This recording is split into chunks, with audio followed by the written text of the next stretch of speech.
Now, Storm Team Chief Meteorologist Jim Teske with Central New York's most accurate forecast.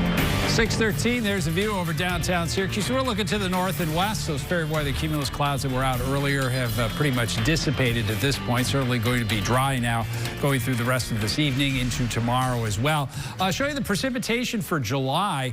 You know, since that Monday after the 4th of July weekend, Syracuse only had 2 days with measurable rain. And at that point, the total rain in the last 2.5 weeks, about 3/4 of an inch.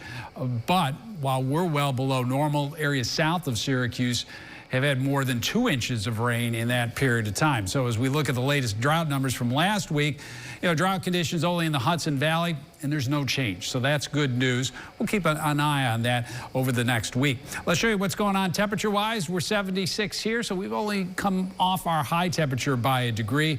Lots of widespread 70s here across central New York. And back to the west, that's why I think the warm-up is going to be somewhat gradual. I don't see 80s showing up widespread to our west. So, again, it's going to take a while for temperatures to get above normal here in Syracuse. The timecast for the rest of this evening, it is quiet. You know, those clouds mentioned are dissipating across the area, so it's mainly clear. I don't think there'll be much fog here tonight. The air is very dry. We stop it tomorrow morning, already rising through the 50s. And by the time you get to midday here in Syracuse, we should be in the mid-70s. Maybe a few high clouds up across the North Country, Ogdensburg and points north and east, and a fairly quiet end to the day as well. In addition to the sunshine, seasonable temperatures here in Syracuse and much of central New York, those winds are going to be light. So if you're on any of the waterways across central New York, there's going to be very little in the way of wave action, including Oneida Lake from Brewerton right across the lake towards Sylvan Beach and Verona Beach, a foot or less. And we've got the full marine forecast at localswire.com if you want to see all the other waterways across the region.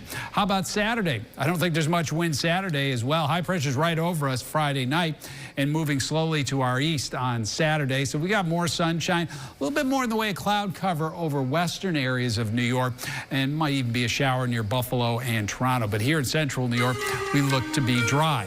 We're 87 on Saturday. Now, Sunday, there is a little bit more humidity in the air. Could be a scattered thunderstorm late in the afternoon or early evening. And then it's unsettled early next week with some showers and storms, increasing Tuesday into Wednesday. We're dry again on Thursday. Sun and clouds, high temperature in the low 80s. Download the WSYR Plus app on your TV to stream News Channel 9 for free. Just go to your smart TV, search WSYR Plus in the App Store, and download to start streaming today.